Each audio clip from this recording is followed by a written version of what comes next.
Ex-cons, what is the most fucked up thing about prison that nobody knows about?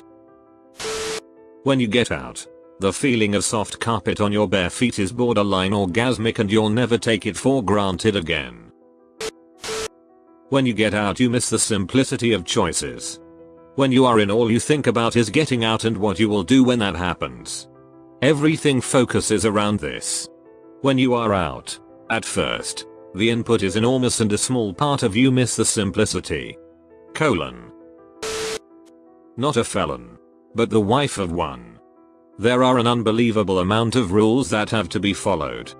Even for visitors. Some of them you can pick the rationale out, but a lot are just rules for the sake of rules.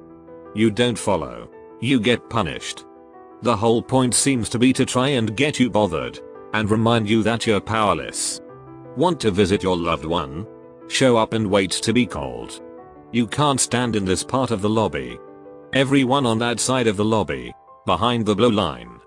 No one goes in unless everyone's behind the line. When you filled out your paperwork, you used a line instead of an X in the checkbox. You have to redo everything, and your paperwork goes to the bottom of the pile. You better have read the 3 pages of dress code rules. If you did something wrong, you don't find out you need to change until you're about to go in. Hope you brought an extra outfit in your trunk or you're off to find a Walmart. You're wearing the same outfit you've worn the last 4 times you visited? Too bad. The HBIC on duty today says you have to change. The whole thing is like going through the tsar at the airport. Except the disgruntled, power-tripping government employees follow you onto the plane and you don't actually get to go anywhere. My brother is a CO, and he told us why the inmates have shampoo and soap that comes in packets now. They used to have it in little bottles. Well, the guys would use up all their soap and instead of throwing the bottle away, they would keep it and fill it with a combination of whatever bodily fluids they felt was appropriate and use it to hold up other inmates for their commissary. Like, if you don't give me your commissary, I'm going to squirt this bottle in your face. And when they said no and got squirted in the face, they got pinky. My brother said a lot of people had pinky. It was always one of the ingredients in the bottle. Not me, but my mother. They had to put her in her own area because she was pregnant and people kept threatening the baby. It also happened that her cellmate was a woman who boiled her child alive and ate it. Edit, I should have said in the beginning it was a county jail, not big time prison. For a non-Western prison in an anonymous country, they keep statistics on inmates, but often report false cause of death.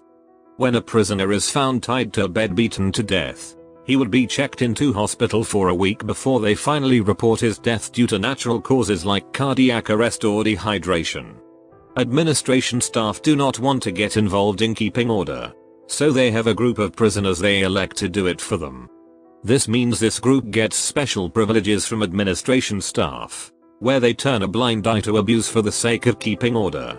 The ruling group gets unlimited power to extort, abuse and otherwise exploit everyone else, as long as they keep violence in the rest of the population down.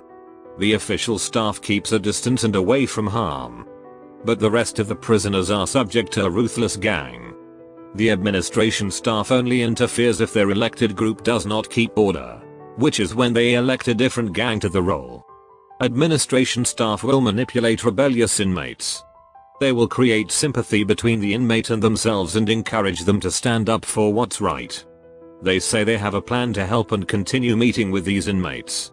But any inmate that has repeated meetings with administration staff is seen as a tattletale that reports other inmate offenses. When others find out they meet with administration regularly, they do not last long. This is how the official staff remove people that rebel against the system. Then they report their death as a natural cause. 1 week later. Everyone knows to stay out of this business, but sometimes people get trapped. Inmates will accuse other inmates they don't like of being tattletales to get them removed. They have no way out. They cannot go to the administration staff because they keep this system alive, and they cannot communicate with the outside world because all communication is intercepted. It bombing. I had a friend go to prison for a drug-related crime. He had his own cell and stuck to himself for the most part. Another inmate it into a water bottle and filled it to the brim with water and mixed it up into a slush.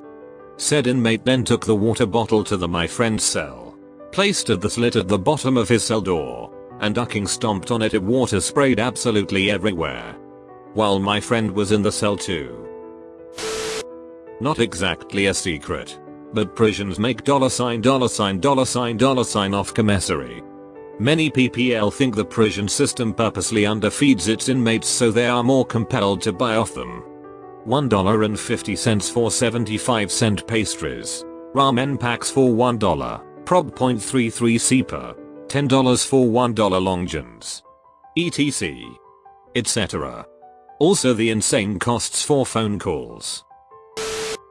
Not me. My fiancé was in state prison for 2 years when he was 18-20. He worked in the kitchen and said all the meat labeled there was labeled not for human consumption. He told other inmates about it and he got kicked out of his kitchen job and put in the hole for telling people. My dad was in prison. In his situation, and in many others, you feel immense guilt after getting to know your fellow inmates. Because you're gonna get out, and they're not. Ever. Guards can and will withhold medical treatment. When I was in county jail, there was an older woman, vomiting profusely. She couldn't keep water down. Her skin was tenting and she was hallucinating. I explained all this to the guards and that she needed medical treatment immediately. For 2 days she was like that until I transferred out. I have no idea what happened to that woman and I still think about her. This was in Georgia, USA.